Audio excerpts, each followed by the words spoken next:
ñu ñëw ci Sonko xamul ni Sonko ñun ñoo ànd ak ñun ñoo ànd ak Sonko ñu bëggee Macky Sall ñu bëggee Sonko.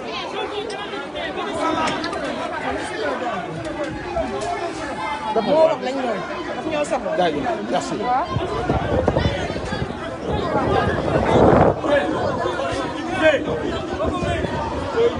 defal ko vinaigre defal ko vinaigre s'il te plaît defal ko vinaigre. dégg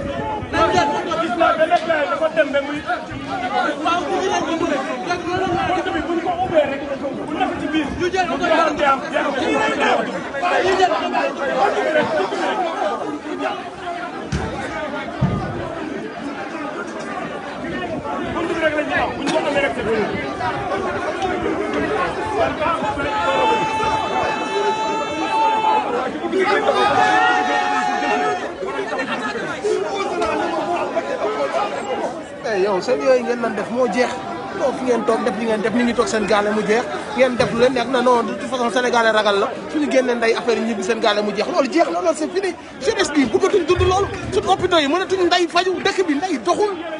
dara doxul nit ñi dañu xiif amuñu hôpitaux amuñu dara nit ñi dañoo bëgg a changer la donne bëggatuñ dund nekk seen i jaam loolu c'est fini gars yi bëggatuñ dund loolu jamono 1960 ngeen nax suñu maam yi nax suñu papa yi nax suñu sëriñ si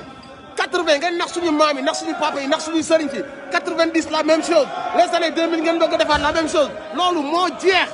booy bañ nan c'est fini génération bii nii bokku la génération bi ngeen doon nax di ko jaaree ci sëriñ si di ko jaaree ci mbër yi di ko jaaree ci waykat yi génération boobu bii ak bii bokkul li c'est des gens yu conscients yu bëgg seen réew bëgg a changer la donne pour suñu doom yu war a ñëw ëllëg fekk fi beneen Sénégal c'est booy yooyu ngeen amal affaire vous n'avez plus affaire à des nervis yu leen di attaayal ay booy yu bëgg a defar seen avenir ngeen amal affaire il faut ngeen def loolu seen bopp yi la donne va changer par force. non dañoo sonn on est des jeunes yoo xam ne dañoo war lii injustice la lii du démocratie ça relève pas de la démocratie on en a marre de ce régime lañ jaa Assemblée nationale lii du yoon du dëgg ñun on est des jeunes maa ngi nii dama waroon a jàngi mais xool ak Sénégal moo ma ko jaral c'est ça la jeunesse consciente c'est ça la jeunesse d'aujourd'hui il faut ngeen comprendre loolu noonu il faut ngeen comprendre que ne naxa bi toog seen bureau yi yéen ay alkaati ñu xuuxal nit ñi jeex na da ngeen ne Sénégal ragal la bu ñu ko xuuxalee mu dem toog di ngeen juum bii ba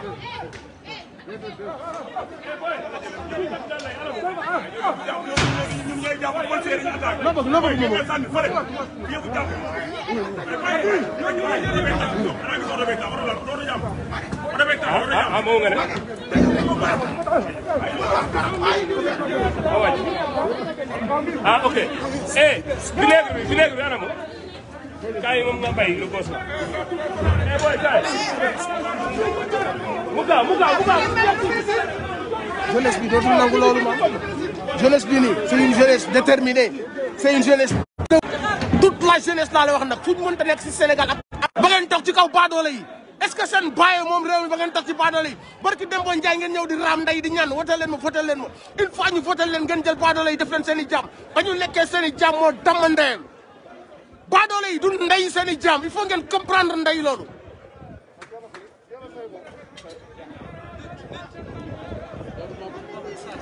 non mais mënu ma garder sama insolence foog ma waaw. valeur yu baax ngay incarné. maa ngi jégalu kàddu yi ma ciy boole te bokk ci aussi il faut ngeen comprendre ma.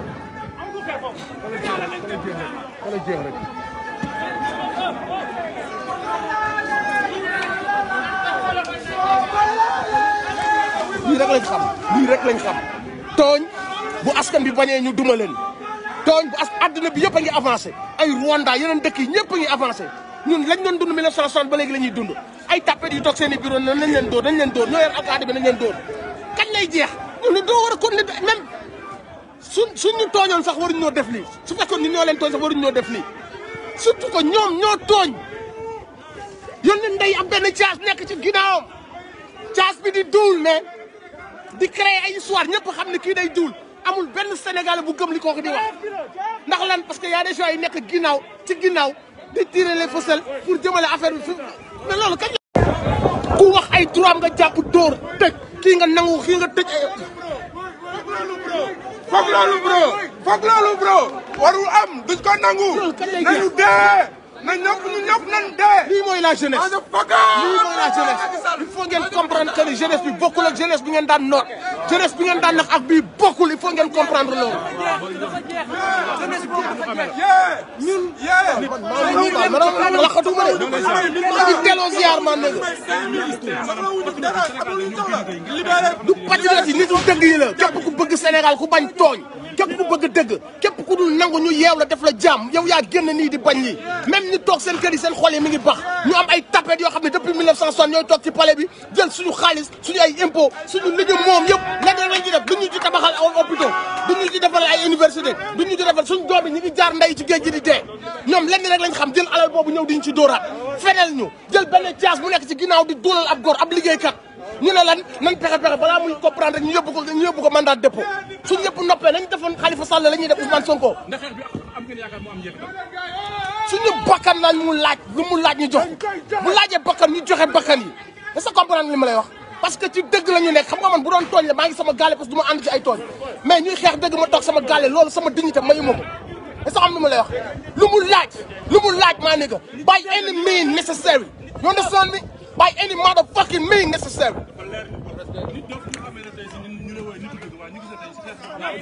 fuck out of here man ñëpp teew nañ et ce n'est que le début diaspora bi gars yi ñu ngi dem ci consulat yi di siège région yi booy yi xam nañ lan mooy dël bi xale yi ñu daan jàpp di nax di leen jox ay nervi di leen jox ay ataaya booy yooyu ay millionnaire lañ bëgg a doon dañoo bëgg a am ay kër dañoo bëgg a takk ay jabar mënuñu ko génération bi ñu doon nax ak bii bokkul génération bi ñu doon nax ak génération bii bokkul bii ay boy la yu conscient yu bëgg dara seen life kenn du ko jaare ci ay tarixa kenn du ko jaare ci ay ethnie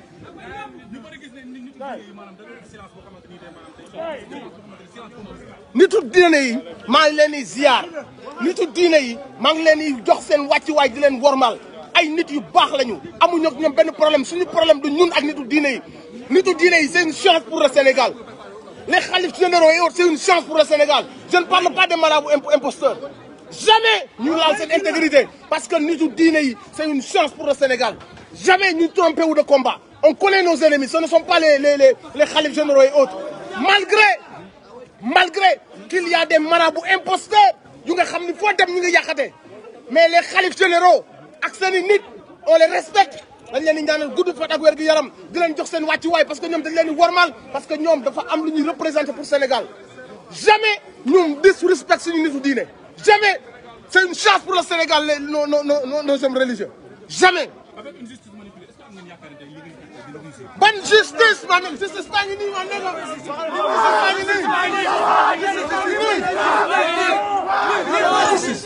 justice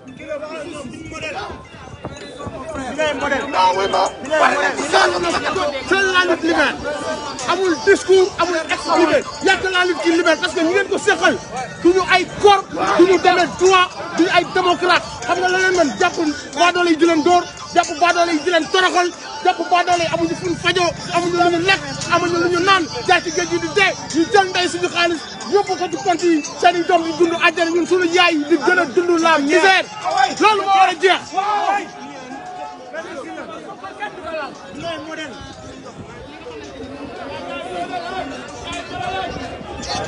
modèle modèle bàyyi ñu fi jóg ñu mën a wéyal wala boog dañu tayal ak rek lañu yorel dañ ko na dee ñu fay ay briques ñu ci bureau lañ leen xaar ñu ñuy tëj ci ay hôtel di lekk nday suñu mën weer bi bis bi ngi ñëw dañ tak suñuy mënat wala kenn ba li ñu yore lépp na mat économie réew faux billet day jàppante te faux billet ñu jàpp ñëpp faux billet ñu ngi seen gaale toog ay député yu ñu jàpp ndey faux billet ñu ngi seen gaale toog ñu fekk koo xamante si ni jëlul dërëmu Sénégal ñu xool naka lañ ko tëjee ci kaso bi. kii la seetaan ndey loolu ma nekk moo carré. ay xool fii mooy dindi grenade. waaw merci doomu commissaire. waaw dëgg la. Cheikh Anta Diop day dee rek Modou Baye. mooy solution fay xool quoi mooy tax grenade bi bàyyi.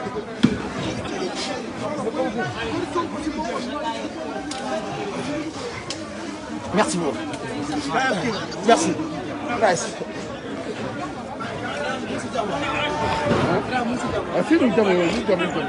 waaw.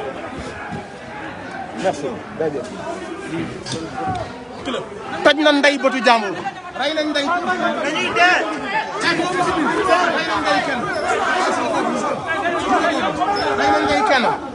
rey nañ ndey benn boy.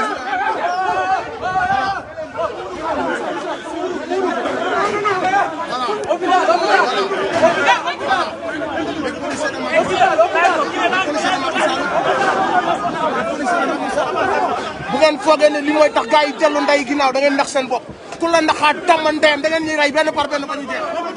rey nañ ndey benn doom Sénégal rey nañ benn patriote benn doom Sénégal yàq nañ ndey boobu booy bàyyi nii tëdd. yéen ñëpp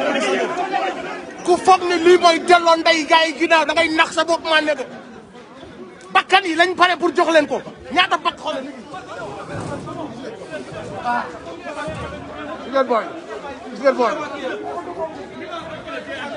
li dof ci Sénégal set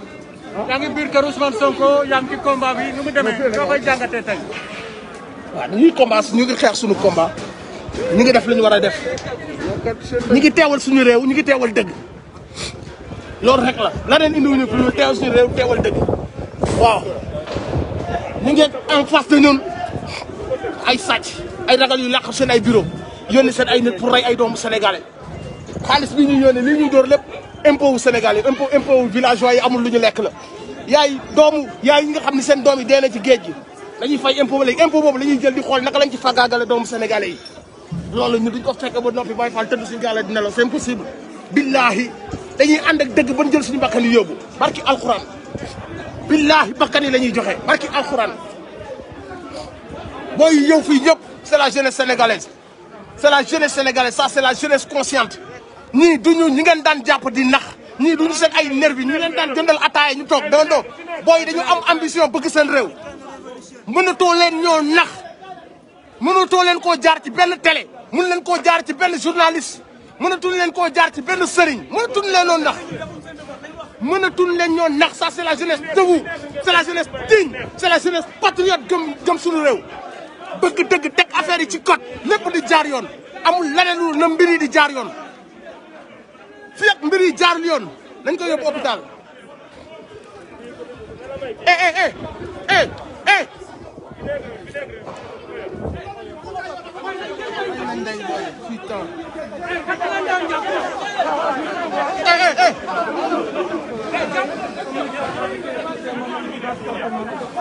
mais kii la est-ce que dañu woo ambulance. ah moom mu ne woo ambulance quoi. waaw loolu waaye woo leen ambulance dañ koy gaañaat woo leen ambulance. waaw kon nañ def bouclier. bu ambulance du ñëw kii dafa perte connaissance.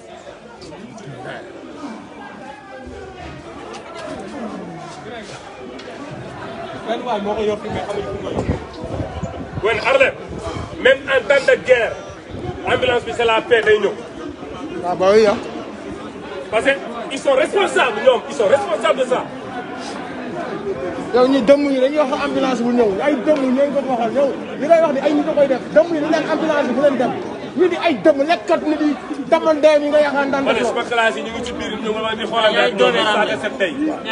ay dëmm la ñu ngay wax lan. dina gaañ suñu avenir yi bëgg a mettre en jeu loolu duñu ko nangu. bañ leen lu leen jaral nañu ko. bañ. kese moo fi des. seule la lutte libère. billahi wallahi tallahi azim. bu dee yéen a moom réew mi dina leer. ja Macky Sall bu dee yaa moom réew mi wala Serigne Bassirou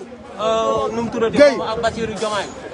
Guèye du Diomaye de Diomaye day moroomu ñooñu. Diomaye di nit ku baax Diomaye di patriote digne nga naan ma Diomaye. Serigne Bassirou Gueye Antoine Félix. Serigne Bassirou Gueye yéen moomu leen réew mi. kenn tapetu leen nag il faut mu leer leen kenn ragalu leen barke yaa Rasulullah amul leen ku ngeen fii tiital maa nega amul ku ngeen fii kenn tapetu leen. tey fii ñun dañuy dee. ñun dañoo pare pour dee xool leen ñun dañoo pare pour dee. li ngeen def Mamadou Dia doo ngeen ko def Sonko. ñun dañoo pare pour dëgg la de nu ngeen def Mamadou Dia def ko Cheikh Anta Diop doo leen ko def Ousmane Sonko yéen a ngi seen bureau yi yónni ay alkaati ya ñoom la ñuy wax dañu war a ndey fipp waruñu nangu ñu leen di utiliser di rey doomu Sénégal yi ci loo xam ni du dëgg du yoon bu doon dëgg sax ñu wax waaw mais ay duul la ñëpp xam na ni li yëpp ay duul la est-ce que dañ koy nangu est-ce que dañuy nangu ñu yónni benn gel mu dem toog ne dañ maa def lii dañ maa def la ñëpp xam nañ ni ay duul la ba noppi du mujjee fenn parce que yàgg nañ ko def ay nit du mujjee fenn est-ce que loolu dañ koy nangu dañ ko daan def nit du mujjee fenn ñu fekk ay gor toroxal leen tëj leen ci kaso bi yàq seen carrière parce que lan parce que ñoom ñoo yor juge yi 94 milliards yi barki démb lañ leen wax du mujj nday fenn affaire Aliou Sall lañ leen wax du mujj fenn Bougazelli anamu mi ngi nday ci banlieue bi di lekk ay omelette te ñu ngi ko jàpp nday ak ay milliards de faux dee what the fuck man da ngeen di continuer di dund loolu da ngeen di continuer di dund loolu doomu baadoolo yi yéen doomu baadoolo yi dañu bëgg na yéen mérito woo leen dara yéen mérito woo leen dara toog leen rek su ngeen amee ceebu jën baax na su ngeen naanee benn ataaya baax na est-ce que loolu la Sénégalais bi mérité est-ce que dem ngeen ci hôpitaux yi xam na fu nekk est-ce que dem ngeen ci régions yi xam ni yàlla famine est-ce que xam ngeen li xew ci biir réew mi est-ce que da ngeen koy nangu dañuy continuer nangu ko wala dañuy wàcc dakkal ko.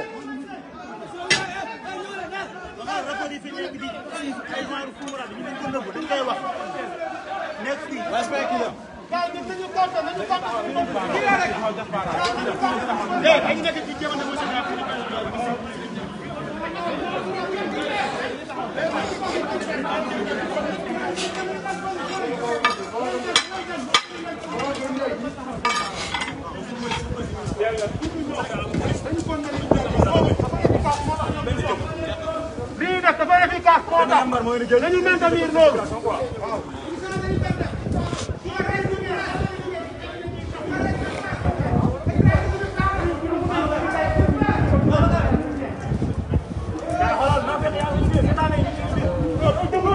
non gars yi de toute façon loolu moom c'est leer na que ne am na gars yi ñu rax am na ay yoo xam si ni ci renseignements généraux yi li ñëpp a ngi fi mais yooyu yëpp job ndeyam yàqu ko parce que dañuy liggéey kum neex toogal kum neex nga àggale la neex man maa ngi nii sama kas ka làqatu moo damm ndeyam làqatu moo ma leen di dof foo kaare xëy man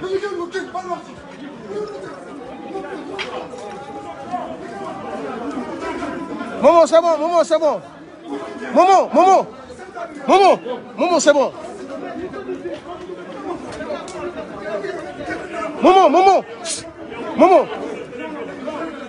Momo c'est bon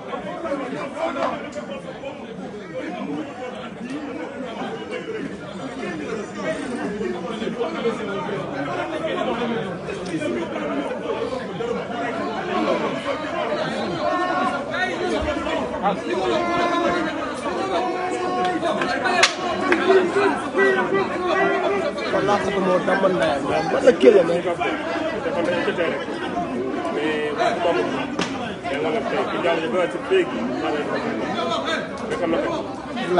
man dama am lu may damal ndayam ci budul dëgg rek laa ragal ak yàlla man dama ragal nday nit man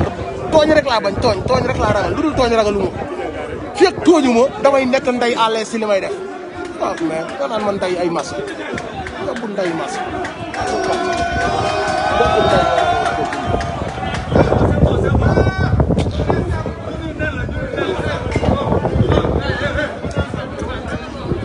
famille kenn du xool wala c'est des journalistes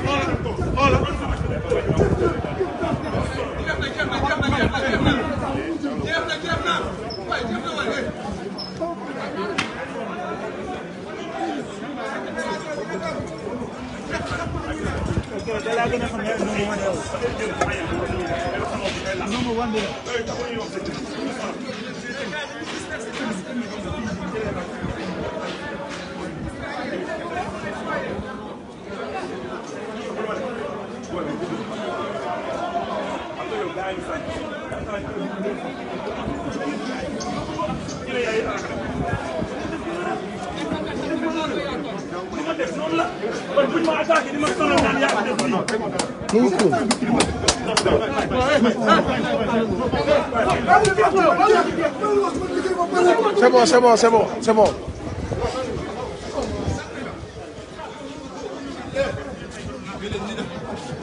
Bébé bro, bébé, jaajëf, respect bro, respect. Respect.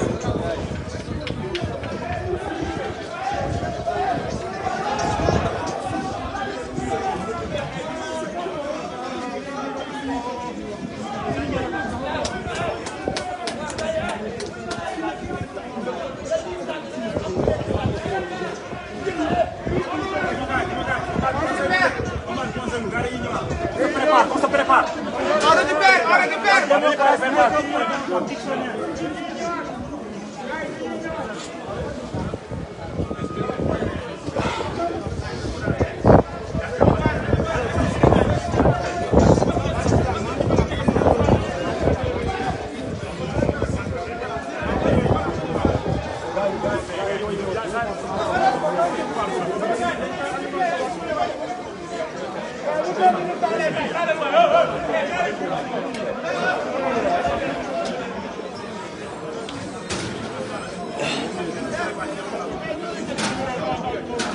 Ouais, les gars. Yo, kaay. C'est comme ça. Le plan de guerre, c'est simple. Il faut mu am yoo xam ne. Kenn ragalu loolu. Président Macky Sall il faut mu comprendre que ni kenn tapé ko. Comprendre que fi mu waxee on a un respect pour suñu police amuñu problème suñu problème du police bi dañ leen jox ay ordre pour ñu dem def seen liggéey suñu problème du police bi mais ñi làqatu seen bureau yónni police bi ci ay fen ñoo ñooy suñu problème fii kenn tapetu leen nan lañ leen di tapete xanaa du ngeen ay nit bis bi nit ki war a dee dafay dee kenn mënu ko tax mu dund bis bu mu warul dee du dee fii ku ragalul yàlla ku ne baadoo la nga sol seen i costume cravate làqatu seen ay bureau di yónni ay nit di duul di créer ay mafia di créer ay complot ay stratégie foog ñu daaneel diw on a du lourd sur diw foog diw daanu ngeen bëgg na nit ñi daal le Sénégalais tapette la nañ def ni ñuy def rek du mujj fenn ay wax kat rek la Sénégalais tapette boobu non nitu jàmm la parce que da doon reculer dafa reculer ba sës nday ci miir bi instant bi nii boo sësee ci miir bi lenn rek mooy des soit nga xeex sa liberté xeexal say doom xàll yoon soit nga nekk benn lâche bàyyi ñu def la jàmm ñii kañ lañ fi nekk ay barki démb ñu ngi suñ koñ yi votal leen ma dimbali leen ma di def ay débat ñëw suñu gàlle yi di ñëw ci dëj yi ak ngénte yi pour ñu jàppale leen 2 3 mois 4 ans après ñu toog nday ci bureau yi bëgg a doon ay buur def baadoolay ay jàmm toog si kaw sénégalais yi di fajoo ji kaaw sénégalais bi amul fu mu fajoo amul lu mu lekk amul lu mu naan booy bi toogoon sa teere ba barki démb ñëw di la saraxo nga fotal ko kooku moo toog sa diggu bopp tey di toroxal sa papa sa yaay xaalis bi waroon a def sa hôpitaux yi mu sàcc ko sàcc bu taxaw ne yow laa àndal ñu fat ko du mujj fenn bu ñu jàppee faux billets yi du mujj fenn of nag bu ñëwee ñu xool dossier yi nga xam ne dañ leen a képp bu ñu bokkee si ñoom du mujj fenn te ñooñu barki démb ñu ngi ci koñ yi duñ ay nitu dara tey ñoo taxaw fële di mattatu naan bàyyi leen ak ñun rek bàyyi leen ñun Sénégal nañ leen ndox di yónnee nday ay nit yoo xamante si ni ñun ñoo leen di fay dañ koy bañ Macky Sall moo ñu dañ koy bañ Macky Sall moo jeunesse bi ngeen daan xoqatal du bokkul ak jeunesse bi ngeen daan nax bokkul ak jeunesse bi il faut ngeen comprendre que les choses ont changé jeunesse bi ngeen daan nax à la télé jeunesse bi ngeen daan jaar ci mbër yi di leen nax ak seen waykat yi jeunesse bi ngeen daan jaar ci diine bi di fenal diine bi di jaxase tarixa yi fu ngeen bëggee dara dugg jaxase tarixa yi duulal tarixa yi dugg ci sëriñ si dem def ay okalaat toog sëriñ soo si ngeen dem di leen seeti su ngeen wëlbati ko yéenay toroxal seen i ndongo yéenay toroxal seen i taalibe yéenay tëj seen i taalibe yéenay sàcc alalu seen i taalibe gàmm bu amee wala ziar ngeen dem di duul mais kañ la ñuy yeewu mais dañuy continuer di dund loolu dañuy continuer di ko dund parce que y a des bouffons en cravate derrière leur bureau non mais kañ la ñuy jug ger mais gor kenn du ko ger baadoo la kese la ñuy ger ku xaalis tiital kese la ñuy ger gor ci ay combat ay principe lay dox ba bis bi muy dee gor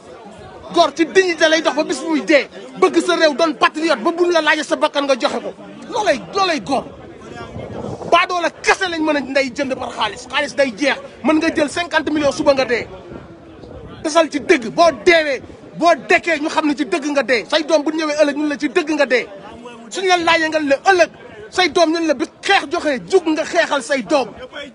caga ji kese la ñuy jënd 100 millions 200 millions 50 millions pour caga ji la maa nekk ñun duñu ndey caga yi kenn ay patriote lañu kenn duñu ndey ger caas yi kese la ñuy ger ñun ay OG lañu kenn duñu ger ci dignité la ñuy dund ci la ñuy dee nous sommes des patriotes dañoo gëm suñu réew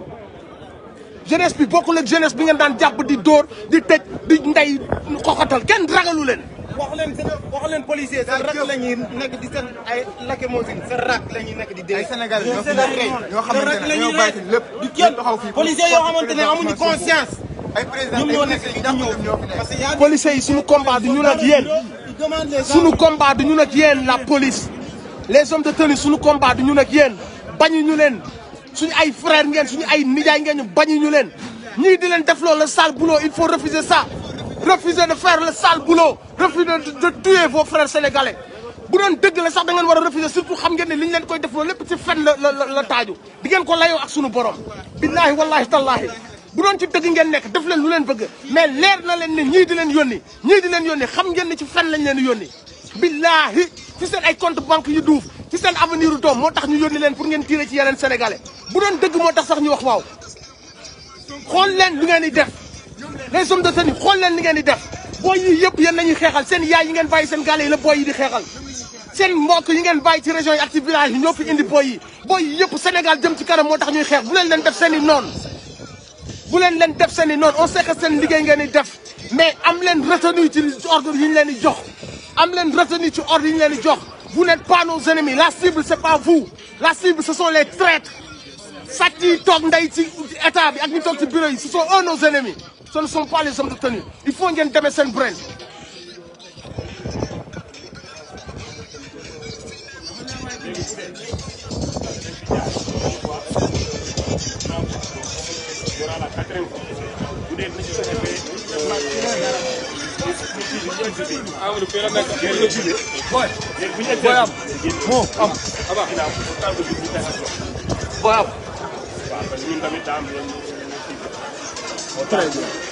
raak rek jàkk la lutte qui libère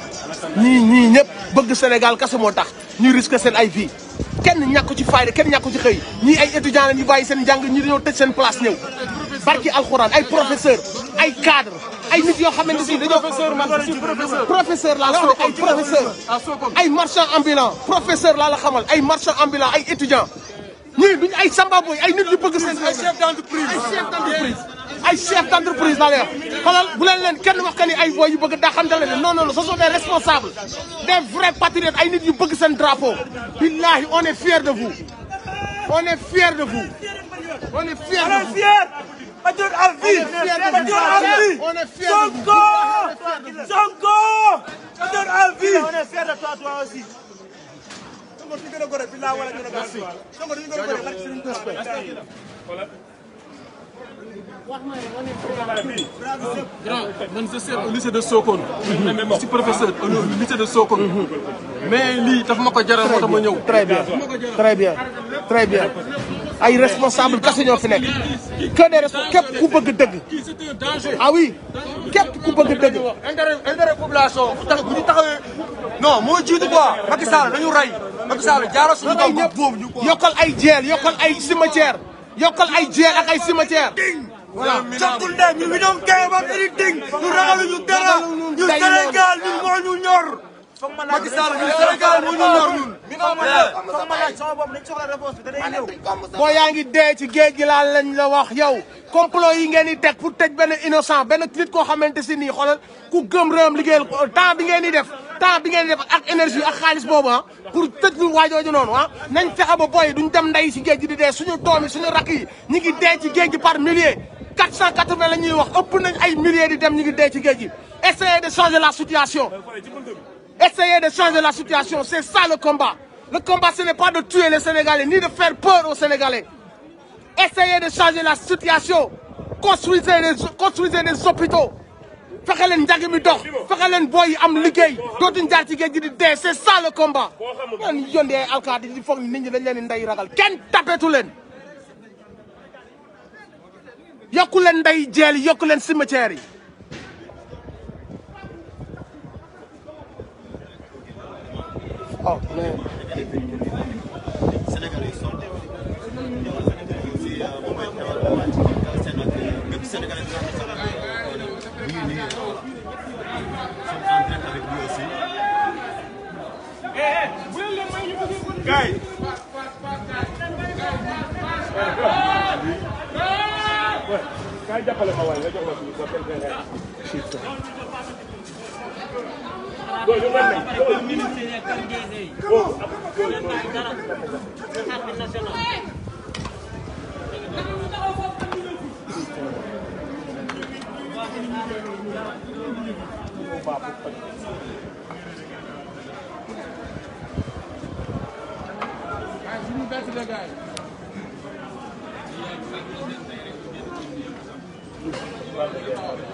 Respect, bro.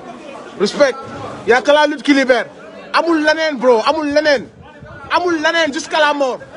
Till we die, amul lanen. Billahi, amul lanen. For real, bro. Respect. Respect.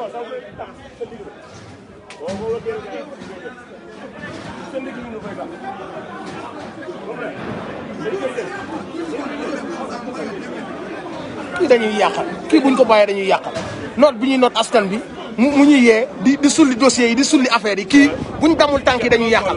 kii buñ ko tëjul dañuy yàqal kii buñ ko noppilowul dañuy yàqal kii buñ ko teelut a arrêté dañuy yàqal kii mi ngi yee Sénégalais yi kii baaxul ci ñun ñu ne kut ko kut nañ fexe nuñ ko dammee nañ fexe nuñ dammee tànk yi nañ fexe nuñ ko tëjee kase rythme bi parce que mi ngi am si doole mi ngi ñuy yàqal suñu mafia mi ngi yee société bi mi ngi yee jeunesse bi kii li muy def bu àggee dootul baax si ñun donc lan mooy solution bi mooy suñu énergie bi yëpp nañ ko def pour xool naka lañ ko jeele buumu jaam gi dafa war a jeex buumu jaam gi dafa war a jeex dafa war a jeex du jeexe naneen dudul la lutte du jeexe naneen dudul la lutte